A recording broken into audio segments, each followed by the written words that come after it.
കേരളത്തിന്റെ വ്യാവസായിക ഭൂപടത്തിൽ ഒരു കാലത്ത് തിളക്കമാർന്ന സ്ഥാനമുണ്ടായിരുന്ന ഒരു പൊതുമേഖലാ സ്ഥാപനമാണ് ട്രാക്കോ കേബിൾസ് കമ്പനി ലിമിറ്റഡ്. സംസ്ഥാന സർക്കാരിന്റെ ഉടമസ്ഥതയിലും നിയന്ത്രണത്തിലുമുള്ള ഈ സ്ഥാപനം വൈദ്യുതി വിതരണത്തിനും മറ്റാവശ്യങ്ങൾക്കുമുള്ള കേബിളുകളുടെയും കണ്ടക്ടറുകളുടെയും നിർമ്മാണത്തിൽ തങ്ങളുടേതായ വ്യക്തിമുദ്ര പതിപ്പിച്ചതായിരുന്നു. സ്വകാര്യ മേഖലയിലുള്ള മറ്റ് കേബിൾ നിർമ്മാണ കമ്പനികളെക്കാൾ ഗുണമേന്മയിലും വിശ്വാസ്യതയിലും ട്രാക്കോ കേബിൾസ് എന്നും ഒരു പടി മുന്നിലായിരുന്നു. എന്നാൽ ഇന്ന് ഈ സ്ഥാപനം അതിഗുരുതരമായ പ്രതിസന്ധികളിലൂടെയാണ് കടന്നുപോകുന്നത്. സാമ്പത്തിക ബാധ്യതയുടെയും പ്രവർത്തന മൂലധനത്തിന്റെ അഭാവത്തിന്റെയും പേരിൽ ഉൽപാദനം ഏതാണ്ട് പൂർണ്ണമായും നിലയ്ക്കുകയും നൂറുകണക്കിന് ജീവനക്കാർക്ക് മാസങ്ങളായി ശമ്പളം പോലും ലഭിക്കാത്ത അവസ്ഥയിലേക്ക് കാര്യങ്ങൾ എത്തുകയും ചെയ്തു. ട്രാക്കോ കേബിൾസിന്റെ ഇപ്പോഴത്തെ ദയനീയ അവസ്ഥയെക്കുറിച്ചും അതുമായി ബന്ധപ്പെട്ട വിഷയങ്ങളെക്കുറിച്ചും നമ്മൾക്കിന്ന് സംസാരിക്കാം. നമസ്കാരം, ഞാൻ Ranjith Krishnan. Welcome back to my channel. Traco cables company limited 1964 സ്ഥാപിതമായത്. കേരളത്തിന്റെ വ്യാവസായിക വികസനത്തിന് ഊന്നൽ നൽകുക എന്ന ലക്ഷ്യത്തോടെയാണ് ഈ പൊതുമേഖലാ സ്ഥാപനം ആരംഭിച്ചത്. തുടക്കത്തിൽ മികച്ച പ്രകടനം കാഴ്ചവെക്കുകയും ലാഭത്തിൽ പ്രവർത്തിക്കുകയും ചെയ്ത സ്ഥാപനമായിരുന്നു ട്രാക്കോ. എറണാകുളം ജില്ലയിലെ ഇരുമ്പനം, പത്തനംതിട്ട ജില്ലയിലെ തിരുവല്ല, കണ്ണൂർ ജില്ലയിലെ പിണറായി എന്നിവിടങ്ങളിലായി ട്രാക്കോയ്ക്ക് 3 നിർമ്മാണ യൂണിറ്റുകളുണ്ട്. ഇതിൽ കണ്ണൂർ ജില്ലയിലെ പിണറായി യൂണിറ്റ് താരതമ്യേന പുതിയതാണ്. 2011 ഈ യൂണിറ്റ് പ്രവർത്തനം ആരംഭിച്ചത്. പ്രധാനമായും കെട്ടിട നിർമ്മാണത്തിനുള്ള വയറുകൾ നിർമ്മിക്കുന്നതിലാണ് പിണറായി യൂണിറ്റ് ശ്രദ്ധ കേന്ദ്രീകരിച്ചിരുന്നത്. ഇരുമ്പനം, തിരുവല്ല യൂണിറ്റുകൾക്ക് പ്രതിവർഷം 9,000 മെട്രിക് ടൺ അലൂമിനിയം വയർ റോഡുകൾ ഉൽപ്പാദിപ്പിക്കാനുള്ള ശേഷിയുണ്ട്. വിവിധ തരം കേബിളുകളും കണ്ടക്ടറുകളും നിർമ്മിച്ചിരുന്ന ട്രാക്കോ കേബിൾസിന്റെ പ്രധാന ഉപഭോക്താക്കൾ സംസ്ഥാന വൈദ്യുതി ബോർഡുകൾ, നമ്മളുടെ KSEB ഉൾപ്പെടെ ഇന്ത്യൻ റെയിൽവേ, BSNL, മറ്റ് സംസ്ഥാനങ്ങളിലെ വൈദ്യുതി വിതരണ കമ്പനികൾ, വിവിധ പ്രൊജക്ട് ഗ്രൂപ്പുകൾ എന്നിവയായിരുന്നു. ഒരു കാലത്ത് കോടിക്കണക്കിന് രൂപയുടെ വിറ്റുവരവുണ്ടായിരുന്ന സ്ഥാപനമായിരുന്നു ഇത്. ട്രാക്കോ കേബിൾസ് സംസ്ഥാനത്തെ സ്വകാര്യ കേബിൾ കമ്പനികളെക്കാൾ പേരുകേട്ട സ്ഥാപനമായിരുന്നു. ഏകദേശം 500ഓളം തൊഴിലാളികൾ ട്രാക്കോയുടെ വിവിധ യൂണിറ്റുകളിലായി ജോലി ചെയ്യുന്നുണ്ട്. കഴിഞ്ഞ ഏതാനും വർഷങ്ങളായി ട്രാക്കോ കേബിൾസ് കടുത്ത സാമ്പത്തിക പ്രതിസന്ധിയുടെ പിടിയിലാണ്. വാർത്താ റിപ്പോർട്ടുകൾ പ്രകാരം കമ്പനിയുടെ അക്യുമുലേറ്റഡ് ലയബിലിറ്റി ഏകദേശം 245 കോടി രൂപയാണ്. ഈ ഭീമമായ കടബാധ്യത കമ്പനിയുടെ പ്രവർത്തനങ്ങളെ ഏതാണ്ട് പൂർണ്ണമായും സ്തംഭിപ്പിച്ചിരിക്കുകയാണ്. വർക്കിംഗ് ക്യാപിറ്റലിന്റെ അഭാവമാണ് കമ്പനി നേരിടുന്ന ഏറ്റവും വലിയ പ്രശ്നം. ഉൽപാദനത്തിന് ആവശ്യമായ റോ മെറ്റീരിയൽസ് വാങ്ങാൻ പണമില്ലാതായതോടെ ഇരുമ്പനം യൂണിറ്റിന്റെ പ്രവർത്തനം മാസങ്ങളായി നിലച്ചിരിക്കുകയാണ്. തിരുവല്ല യൂണിറ്റും സമാനമായ അവസ്ഥയിലാണ്. ഉൽപാദനം നിലച്ചതോടെ കമ്പനിയുടെ വരുമാനം ഇല്ലാതായി. ഇത് പ്രതിസന്ധിയെ കൂടുതൽ രൂക്ഷമാക്കി. കമ്പനിയുടെ സാമ്പത്തിക പ്രതിസന്ധി ഏറ്റവും കൂടുതൽ ദുരിതം വിതച്ചത് അവിടുത്തെ ജീവനക്കാരുടെ ജീവിതത്തിലാണ്. മാസങ്ങളായി അവർക്ക് ശമ്പളം ലഭിക്കുന്നില്ല. 2024 അവസാനത്തോടെ പുറത്തു വന്ന വാർത്തകൾ പ്രകാരം ജീവനക്കാർക്ക് 11 മുതൽ 15 മാസത്തെ വരെ ശമ്പളം മുടങ്ങിയിരുന്നു. ഇത് ഏകദേശം 300ഓളം വരുന്ന ജീവനക്കാരെ കടുത്ത സാമ്പത്തിക ബുദ്ധിമുട്ടിലാക്കി. ശമ്പളത്തിന് പുറമെ ജീവനക്കാരുടെ പ്രൊവിഡന്റ് ഫണ്ടിലേക്കുള്ള കമ്പനിയുടെ വിഹിതം 30 മാസത്തിന് മുകളിലായി അടച്ചിട്ടില്ല. കമ്പനിയിൽ നിന്ന് വിരമിച്ച ജീവനക്കാർക്ക് ലഭിക്കേണ്ട ഗ്രാറ്റുവിറ്റി പോലുള്ള ആനുകൂല്യങ്ങളും മുടങ്ങിയിരിക്കുകയാണ്. തിരുവല്ല ട്രാക്കോ എംപ്ലോയീസ് സൊസൈറ്റിക്ക് കമ്പനി 1.25 കോടി രൂപയോളം തിരികെ നൽകാനുണ്ട്. ഈ വിഷയത്തിൽ സൊസൈറ്റി കോടതിയെ സമീപിക്കുകയും പണം നൽകണമെന്ന് അനുകൂല വിധി നേടുകയും ചെയ്തു. എന്നാൽ കോടതി വിധി വന്ന് മാസങ്ങൾ കഴിഞ്ഞിട്ടും പണം ലഭിക്കാത്തതിനെ തുടർന്ന് സൊസൈറ്റി വീണ്ടും കേസ് ഫയൽ ചെയ്തിട്ടുണ്ട്. ഉൽപാദനം നിലയ്ക്കുകയും ശമ്പളം ലഭിക്കാതാവുകയും ചെയ്തതോടെ പല ജീവനക്കാരും മറ്റു ജോലികൾക്ക് പോകാൻ നിർബന്ധിതരായി. രാവിലെ ഓഫീസിലെത്തി വൈകുന്നേരം വരെ വെറുതെ ഇരുന്ന് മടങ്ങുന്ന അവസ്ഥ പല യൂണിറ്റുകളിലും ഉണ്ടായി. ഇത് ജീവനക്കാരെ മാനസികമായി തളർത്തി. സാമ്പത്തിക ബാധ്യതകൾ കാരണം ട്രാക്കോ കേബിൾസ് നിരവധി നിയമപരമായ കുരുക്കുകളിലാണ് അകപ്പെട്ടിരിക്കുന്നത്. കമ്പനിക്ക് റോ മെറ്റീരിയൽസ് നൽകിയ സപ്ലയർമാരിൽ ചിലർ കുടിശ്ശിക ലഭിക്കാത്തതിനെ തുടർന്ന് നിയമ നടപടികൾ ആരംഭിച്ചു. വെസ്റ്റ് ബംഗാൾ ആസ്ഥാനമായ പ്രഗതി വയേഴ്സ് പ്രൈവറ്റ് ലിമിറ്റഡ് എന്ന കമ്പനി ട്രാക്കോ കേബിൾസിൽ നിന്ന് 3.78 കോടി രൂപ ലഭിക്കാനുണ്ടെന്നും ഇതിൽ 1.20 കോടി രൂപ മാത്രമാണ് 2023 ഓഗസ്റ്റ് വരെ ലഭിച്ചതെന്നും കാണിച്ച് നാഷണൽ കമ്പനി ലോ ട്രിബ്യൂണലിനെ സമീപിച്ചു. കുടിശ്ശിക ആവശ്യപ്പെട്ട് നിരവധി ഇമെയിലുകൾ അയച്ചെന്നും കമ്പനി ഡയറക്ടർ നേരിട്ട് ട്രാക്കോ ഓഫീസിലെത്തി ചർച്ച നടത്തിയെന്നും എന്നാൽ കടം വീട്ടാൻ കമ്പനിക്ക് കഴിയില്ലെന്ന് അവർ സമ്മതിച്ചുവെന്നും പ്രഗതി വയേഴ്സ് LCLTയിൽ ഫയൽ ചെയ്ത ഹർജിയിൽ പറയുന്നു. ഇത് ട്രാക്കോ കേബിൾസിനെതിരെ ഇൻസോൾവൻസി നടപടികൾക്ക് വഴിവെച്ചു. വായ്പ നൽകിയ സ്ഥാപനങ്ങളും കുടിശ്ശിക ലഭിക്കാത്തതിനെ തുടർന്ന് നിയമ നടപടികളുമായി മുന്നോട്ട് പോകുന്നുണ്ട്. പവർ ഫിനാൻസ് കോർപ്പറേഷന് ഏകദേശം 90 കോടി രൂപയാണ് ട്രാക്കോ നൽകാനുള്ള കുടിശ്ശിക. ഇത് തിരികെ ലഭിക്കുന്നതിനായി കോർപ്പറേഷൻ നിയമ നടപടികൾ ആരംഭിച്ചു. മുൻപ് 100 കോടി രൂപയുടെ ഓർഡർ ലഭിച്ചാൽ പവർ ഫിനാൻസ് കോർപ്പറേഷൻ 80 കോടി രൂപ വരെ വായ്പയായി നൽകിയിരുന്നു. ഉൽപ്പന്നങ്ങൾ ഉപഭോക്താക്കൾക്ക് കൈമാറുന്ന വേളയിൽ ഈ വായ്പ തിരിച്ചടയ്ക്കുകയായിരുന്നു പതിവ്. എന്നാൽ വായ്പാ തിരിച്ചടയ്ക്കൽ മുടങ്ങിയതോടെ ഈ സംവിധാനം നിലച്ചു. അസംസ്കൃത വസ്തുക്കൾ നൽകുന്ന മറ്റ് 2 സപ്ലയർ കമ്പനികളും കുടിശ്ശികയ്ക്കായി നിയമയുദ്ധത്തിലാണ്. കമ്പനിയിൽ നിന്ന് വിരമിച്ച 4 മാനേജർമാരും അവരുടെ ആനുകൂല്യങ്ങൾ ലഭിക്കാത്തതിനെ തുടർന്ന് നിയമ പോരാട്ടം നടത്തുന്നുണ്ട്. ശമ്പളം ലഭിക്കാത്തതിലുള്ള കടുത്ത മനോവിഷമം ഒരു ജീവനക്കാരന്റെ ജീവനെടുത്ത ദാരുണമായ സംഭവം ട്രാക്കോ കേബിൾസിന്റെ പ്രതിസന്ധിയുടെ ആഴം വ്യക്തമാക്കുന്നു. ഇരുമ്പനം യൂണിറ്റിലെ ജീവനക്കാരനായിരുന്ന P. ഉണ്ണിയാണ് 2024 നവംബർ 29 സ്വയം ജീവനൊടുക്കിയത്.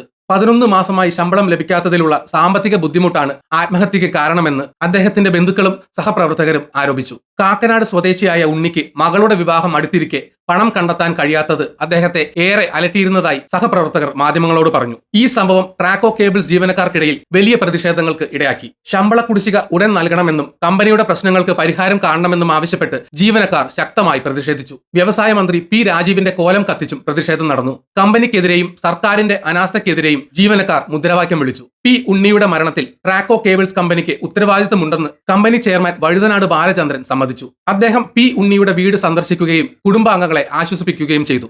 6 മാസം മുൻപ് തൊഴിലാളി യൂണിയനുകളുമായി ചർച്ച ചെയ്ത് ജീവനക്കാർക്കായി ഒരു പാക്കേജ് തയ്യാറാക്കിയിരുന്നെങ്കിലും അത് നടപ്പാക്കാൻ വൈകിയെന്നും അദ്ദേഹം പറഞ്ഞു. ഈ കാലതാമസത്തിന്റെ കാരണം വ്യക്തമാക്കാൻ തനിക്കാവില്ലെന്നും അദ്ദേഹം കൂട്ടിച്ചേർത്തു.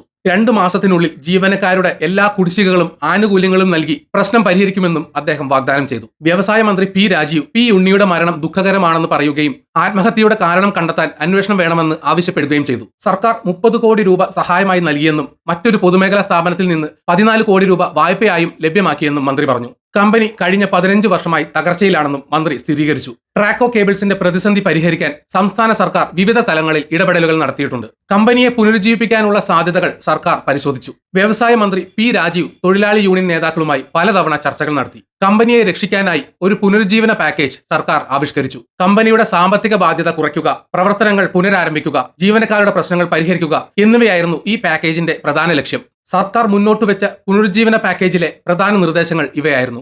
ഇരുമ്പനം യൂണിറ്റിന്റെ ഉടമസ്ഥതയിലുള്ള 35.5 ഏക്കർ ഭൂമി ഇൻഫോ പാർക്കിന് കൈമാറുക. ഈ ഭൂമി ഇൻഫോ പാർക്കിന് പാട്ടത്തിന് നൽകുന്നതിലൂടെ ലഭിക്കുന്ന തുക ഉപയോഗിച്ച് കമ്പനിയുടെ സാമ്പത്തിക ബാധ്യത ഒരു പരിധിവരെ പരിഹരിക്കാൻ കഴിയുമെന്നും ജീവനക്കാരുടെയും വിരമിച്ചവരുടെയും കുടിശ്ശിക നൽകാൻ ഈ ഫണ്ട് ഉപയോഗിക്കാമെന്നും സർക്കാർ കണക്കുകൂട്ടി. ഇരുമ്പനം യൂണിറ്റിനോട് ചേർന്നുള്ള ഇന്ത്യൻ ഓയിൽ BPCL കമ്പനികളുടെ ടാങ്കർ ലോറികളുടെ പാർക്കിങ്ങിനായി ഈ സ്ഥലം കൈമാറാനുള്ള സാധ്യതയും വാർത്തകളിലുണ്ടായിരുന്നു. ഭൂമി വിൽക്കാൻ കഴിയില്ലെന്നും അത് പട്ടയഭൂമിയാണെന്നും മന്ത്രി വ്യക്തമാക്കിയിരുന്നു. ഇരുമ്പനം യൂണിറ്റിനെ പത്തനംതിട്ടയിലെ തിരുവല്ല യൂണിറ്റുമായി ലയിപ്പിക്കുക. ഇരുമ്പനം യൂണിറ്റിലെ ഏകദേശം 180 തൊട്ട് 200 ജീവനക്കാരെ തിരുവല്ല പിണറായി യൂണിറ്റുകളിലേക്ക് പുനർവിന്യസിക്കുക. ഇതിന് തയ്യാറല്ലാത്ത ജീവനക്കാർക്ക് സ്വയം വിരമിക്കൽ പദ്ധതി VRS നടപ്പിലാക്കുക. കുറഞ്ഞ സർവീസ് കാലയളവുള്ളവർക്ക് എക്സിറ്റ് ഓപ്ഷൻ നൽകുന്ന ഒരു പാക്കേജും കമ്പനി മുന്നോട്ട് വെക്കുന്നുണ്ട്. ഈ പാക്കേജ് നടപ്പിലാക്കുന്നതിലൂടെ കമ്പനിക്ക് പുതിയ ഊർജ്ജം നൽകാനും സാമ്പത്തിക സ്ഥിതി മെച്ചപ്പെടുത്താനും കഴിയുമെന്നും നിലവിലുള്ള ഓർഡറുകൾ പൂർത്തിയാക്കാൻ കഴിയുമെന്നും സർക്കാർ പ്രതീക്ഷിച്ചു. ടെൽക്ക് എന്ന മറ്റൊരു പൊതുമേഖലാ സ്ഥാപനം പ്രതിസന്ധിയിലായപ്പോൾ അതിന്റെ ഭൂമി KSIDCക്ക് കൈമാറുകയും സർക്കാർ ടെൽക്കിന് പണം നൽകുകയും ചെയ്തത് മന്ത്രി ഉദാഹരണമായി ചൂണ്ടിക്കാട്ടിയിരുന്നു. സർക്കാർ മുന്നോട്ട് വെച്ച പുനരുജ്ജീവന പാക്കേജിനോട് ട്രാക്കോ കേബിൾസിലെ എല്ലാ തൊഴിലാളി യൂണിയനുകളും അനുകൂലമായിരുന്നില്ല. ചില തൊഴിലാളി യൂണിയനുകളിൽ നിന്ന് ശക്തമായ എതിർപ്പുണ്ടായി. ഇരുമ്പനം യൂണിറ്റിലെ ഭൂമി ഇൻഫോ പാർക്കിന് കൈമാറുന്നതിനെയും യൂണിറ്റുകളുടെ ലയനത്തെയും അവർ എതിർത്തു. ഭൂമി കൈമാറ്റം കമ്പനിയുടെ സ്വത്ത് വിറ്റഴിക്കാനുള്ള ശ്രമമാണെന്നും ഇത് ജീവനക്കാരുടെ ഭാവിയെ പ്രതികൂലമായി ബാധിക്കുമെന്നും അവർ വാദിച്ചു. ഈ വിഷയങ്ങളിൽ തങ്ങളുടെ ആശങ്കകൾ അറിയിച്ചുകൊണ്ട് ചില യൂണിയനുകൾ ഹൈക്കോടതിയെ സമീപിച്ചു. ഭൂമി കൈമാറ്റ നീക്കത്തിനെതിരെ ജീവനക്കാർ പ്രതിഷേധ പ്രകടനങ്ങളും നടത്തിയിരുന്നു. ഹൈക്കോടതിയിൽ കേസുള്ളതിനാൽ പുനരുജ്ജീവന പാക്കേജ് നടപ്പാക്കുന്നത് തടസ്സപ്പെട്ടു. ഇത് പ്രശ്നം കൂടുതൽ സങ്കീർണമാക്കി. ഒരു ബാങ്കും 245 കോടി രൂപ നഷ്ടത്തിലുള്ള ഒരു സ്ഥാപനത്തിന് വായ്പ നൽകാൻ തയ്യാറാകില്ലെന്ന് മന്ത്രി പി രാജീവ് പറയുകയുണ്ടായി. ട്രാക്കോ കേബിൾസ് വിഷയത്തിൽ കേരള ഹൈക്കോടതിയുടെ ഇടപെടൽ വളരെ നിർണായകമായി. ജസ്റ്റിസ് DK സിംഗ് പരിഗണിച്ച ഒരു കേസിൽ കമ്പനിയുടെ ഇപ്പോഴത്തെ അവസ്ഥയെക്കുറിച്ച് കോടതി ചില പ്രധാന നിരീക്ഷണങ്ങൾ നടത്തി. കമ്പനിയെ പുനരുജ്ജീവിപ്പിക്കാൻ ജീവനക്കാർ കാണിക്കുന്ന ആത്മാർത്ഥതയെ കോടതി പ്രത്യേകം പ്രശംസിച്ചു. 12 മാസത്തിലേറെയായി ശമ്പളം ലഭിക്കാതിരുന്നിട്ടും ജോലി ചെയ്യാൻ തയ്യാറാണ് എന്ന് ജീവനക്കാർ കോടതിയെ അറിയിച്ചു. ഇത് അവരുടെ ആത്മാർത്ഥതയാണ് കാണിക്കുന്നതെന്ന് കോടതി പറഞ്ഞു. എന്നാൽ കമ്പനിയെ പുനരുജ്ജീവിപ്പിക്കുന്ന കാര്യത്തിൽ സർക്കാരിന്റെയോ KSEB പോലുള്ള മറ്റ് ബന്ധപ്പെട്ട വകുപ്പുകളുടെയോ ഭാഗത്തുനിന്ന് അത്രയധികം ആത്മാർത്ഥത കാണുന്നില്ലെന്ന് കോടതി നിരീക്ഷിച്ചു. കോടതിയുടെ ഉത്തരവുകൾ കൊണ്ട് മാത്രം കമ്പനിയെ പുനരുജ്ജീവിപ്പിക്കാൻ കഴിയില്ലെന്നും അതിന് എല്ലാവരുടെയും ആത്മാർത്ഥമായ ശ്രമം ആവശ്യമാണെന്നും കോടതി പറഞ്ഞു. ജീവനക്കാരുടെ ഉപജീവന മാർഗം സംരക്ഷിക്കുന്നതിനായി കമ്പനിയെ പുനരുജ്ജീവിപ്പിക്കാൻ ആത്മാർത്ഥമായ ശ്രമങ്ങൾ നടത്തണമെന്ന് കോടതി സർക്കാരിന് നിർദ്ദേശം നൽകി. കമ്പനിയെ പുനരുജ്ജീവിപ്പിക്കാൻ സാധ്യതയുണ്ടെന്നും നിലവിലുള്ള ഓർഡറുകൾ പൂർത്തിയാക്കാനും പുതിയ ഓർഡറുകൾ നേടാനും കമ്പനിക്ക് കഴിയുമെന്നും കോടതി നിരീക്ഷിച്ചു. തുടർന്ന് ട്രാക്കോ കേബിൾസ് കമ്പനി ലിമിറ്റഡിനെ പുനരുജ്ജീവിപ്പിക്കാനുള്ള സാധ്യതകൾ പഠിക്കാനും ഒരു റിപ്പോർട്ട് സമർപ്പിക്കാനും ഒരു ഉന്നതതല കമ്മിറ്റി രൂപീകരിക്കാൻ ഹൈക്കോടതി സംസ്ഥാന ചീഫ് സെക്രട്ടറിക്ക് നിർദ്ദേശം നൽകി. ധനകാര്യം, വൈദ്യുതി, വ്യവസായം വകുപ്പുകളിലെ അഡീഷണൽ ചീഫ് സെക്രട്ടറിമാരോ പ്രിൻസിപ്പൽ സെക്രട്ടറിമാരോ കൂടാതെ ട്രാക്കോ കേബിൾസ് കമ്പനി ലിമിറ്റഡിലെ തൊഴിലാളി യൂണിയനുകളുടെ 2 പ്രതിനിധികളും ഈ കമ്മിറ്റിയിൽ ഉണ്ടാകണം. ഈ കമ്മിറ്റി 15 ദിവസത്തിനുള്ളിൽ ചർച്ചകൾ ആരംഭിക്കുകയും ആവശ്യമായ തുടർ ചർച്ചകൾ നടത്തുകയും വേണം. 2025 മെയ് 21-നകം കമ്മിറ്റി റിപ്പോർട്ട് ഹൈക്കോടതിയിൽ സമർപ്പിക്കണം. ഈ റിപ്പോർട്ട് പരിഗണിച്ച ശേഷം ആവശ്യമെങ്കിൽ കൂടുതൽ നിർദ്ദേശങ്ങൾ നൽകാമെന്നും കോടതി വ്യക്തമാക്കി. ട്രാക്കോ കേബിൾസ് നിലവിലെ കടുത്ത പ്രതിസന്ധിയിലെത്താൻ പല കാരണങ്ങൾ ചൂണ്ടിക്കാണിക്കുന്നു. മുൻപ് സൂചിപ്പിച്ച പോലെ വർക്കിംഗ് ക്യാപിറ്റൽ, അതായത് ഉൽപാദനം തുടരാൻ ആവശ്യമായ പണം ഇല്ലാത്തതാണ് ഏറ്റവും വലിയ പ്രശ്നം. റോ മെറ്റീരിയൽസ് വാങ്ങാൻ പണമില്ലാത്തത് ഉൽപാദനം നിലയ്ക്കാൻ കാരണമായി. 2020 മുതലുള്ള കെടുകാര്യസ്ഥത കമ്പനിയെ നഷ്ടത്തിലേക്ക് നയിച്ചതായി ചില റിപ്പോർട്ടുകൾ പറയുന്നു. കമ്പനിക്ക് ഒരു മുഴുവൻ സമയ MD ഇല്ലാത്തതും പ്രശ്നമായി ചൂണ്ടിക്കാണിക്കപ്പെടുന്നു. KEL MD ആയ ഷാജി M വർഗീസാണ് ട്രാക്കോയുടെയും MD. ചെയർമാൻ സ്ഥാനങ്ങളിലെ രാഷ്ട്രീയ നിയമനങ്ങൾ കമ്പനിയുടെ കാര്യക്ഷമമായ പ്രവർത്തനങ്ങളെ ബാധിച്ചുവെന്നും ആക്ഷേപമുണ്ട്. ട്രാക്കോയുടെ പ്രധാന ഉപഭോക്താവായ KSEB അസംസ്കൃത വസ്തുക്കളുടെ വിലവർധനയ്ക്കനുസരിച്ച് മുൻകാലങ്ങളിൽ നൽകിയിരുന്ന പ്രൈസ് വേരിയേഷൻ തുക നൽകാതായത് കമ്പനിക്ക് കടുത്ത സാമ്പത്തിക ഞെരുക്കമുണ്ടാക്കി. കരാർ തുക വർദ്ധിപ്പിച്ച് നൽകുന്നത് KSEB അവസാനിപ്പിച്ചതും പ്രശ്നം വഷളാക്കി. പവർ ഫിനാൻസ് കോർപ്പറേഷൻ പോലുള്ള സ്ഥാപനങ്ങളിൽ നിന്ന് ലഭിച്ച വായ്പയുടെ തിരിച്ചടവ് മുടങ്ങിയത് നിയമ നടപടികൾക്ക് കാരണമായി. ഇത് പുതിയ വായ്പകൾ ലഭിക്കുന്നതിന് തടസ്സമുണ്ടാക്കി. 150 കോടി രൂപയുടെ ഓർഡറുകൾ കയ്യിലുണ്ടെങ്കിലും വർക്കിംഗ് ക്യാപിറ്റൽ ഇല്ലാത്തതിനാൽ ഇത് പൂർത്തിയാക്കാൻ കഴിയുന്നില്ല. ഇത് വരുമാനം നേടാനുള്ള അവസരം നഷ്ടപ്പെടുത്തുന്നു. ട്രാക്കോ കേബിൾസിന് 150 കോടി രൂപയുടെ വർക്ക് ഓർഡറുകൾ കയ്യിലുണ്ട് എന്നത് ഒരു നല്ല സൂചനയാണ്. ആവശ്യമായ വർക്കിംഗ് ക്യാപിറ്റൽ ലഭിച്ചാൽ ഉൽപാദനം പുനരാരംഭിച്ച് ഈ ഓർഡറുകൾ പൂർത്തിയാക്കാൻ കഴിയും. ഇത് കമ്പനിക്ക് വരുമാനം നേടാനും സാമ്പത്തിക സ്ഥിതി മെച്ചപ്പെടുത്താനും സഹായിക്കും. ഹൈക്കോടതിയുടെ ഇടപെടലുകളും ചീഫ് സെക്രട്ടറിയുടെ നേതൃത്വത്തിൽ രൂപീകരിച്ച കമ്മിറ്റിയും കമ്പനിയുടെ പുനരുജ്ജീവനത്തിന് വഴിതെളിയിക്കുമെന്ന് പ്രതീക്ഷിക്കാം. കമ്മിറ്റിയുടെ റിപ്പോർട്ടും ഹൈക്കോടതിയുടെ തുടർ നിർദ്ദേശങ്ങളും നിർണായകമാകും. എന്നാൽ നിലവിലുള്ള നിയമ നടപടികളും ചില തൊഴിലാളി യൂണിയനുകളുടെ എതിർപ്പും പുനരുജ്ജീവന പാക്കേജ് നടപ്പാക്കുന്നതിന് തടസ്സമുണ്ടാക്കുന്നുണ്ട്. ഭൂമി കൈമാറ്റം സംബന്ധിച്ച തർക്കം ഒരു പ്രധാന വിഷയമാണ്. കമ്പനി സ്വകാര്യവൽക്കരിക്കപ്പെടാനുള്ള സാധ്യതകളെക്കുറിച്ചും ആശങ്കകളുണ്ട്. NCLT നടപടികൾ കമ്പനിയെ സർക്കാർ നിയന്ത്രണത്തിന് പുറത്താക്കാൻ സാധ്യതയുണ്ടെന്ന് ചില റിപ്പോർട്ടുകൾ സൂചിപ്പിക്കുന്നു. ഹിന്ദുസ്ഥാൻ ന്യൂസ് പ്രിന്റ് ലിമിറ്റഡ് സമാനമായ സാഹചര്യത്തിലൂടെ കടന്നുപോയതും പിന്നീട് സംസ്ഥാന സർക്കാർ ഏറ്റെടുത്തതും ഉദാഹരണമായി ചൂണ്ടിക്കാണിക്കപ്പെടുന്നു. എന്നാൽ ട്രാക്കോയുടെ കാര്യത്തിൽ സംസ്ഥാന സർക്കാരാണ് കടബാധ്യതയുള്ളത് എന്നതിനാൽ സാഹചര്യം വ്യത്യസ്തമാണെന്നും റിപ്പോർട്ടുകൾ പറയുന്നു. കമ്പനിയുടെ ഇപ്പോഴത്തെ അവസ്ഥയും ഭാവിയും വരും ദിവസങ്ങളിലെ സംഭവ വികാസങ്ങളെ ആശ്രയിച്ചിരിക്കും. ഈ പൊതുമേഖലാ സ്ഥാപനത്തെ രക്ഷിക്കാനും നൂറുകണക്കിന് ജീവനക്കാരുടെ ജീവിതം സുരക്ഷിതമാക്കാനും ആവശ്യമായ നടപടികൾ ഉണ്ടാകുമോ എന്ന് ഉറ്റുനോക്കുകയാണ് കേരള സമൂഹം. ഈ വീഡിയോ ഇവിടെ നിർത്തുന്നു. നിങ്ങൾക്ക് വീഡിയോ ഇഷ്ടപ്പെട്ടെങ്കിൽ ലൈക്ക് ചെയ്യുക. ചാനൽ സബ്സ്ക്രൈബ് ചെയ്തിട്ടില്ലെങ്കിൽ മറക്കാതെ സബ്സ്ക്രൈബ് ചെയ്യണം. നിങ്ങളുടെ വിലയേറിയ അഭിപ്രായങ്ങൾ കമന്റിൽ രേഖപ്പെടുത്തണം. നോട്ടിഫിക്കേഷൻ ബെൽ ബട്ടൺ അമർത്താൻ മറക്കരുത്. മറ്റൊരു വീഡിയോയുമായി വീണ്ടും കാണാം. ബൈ.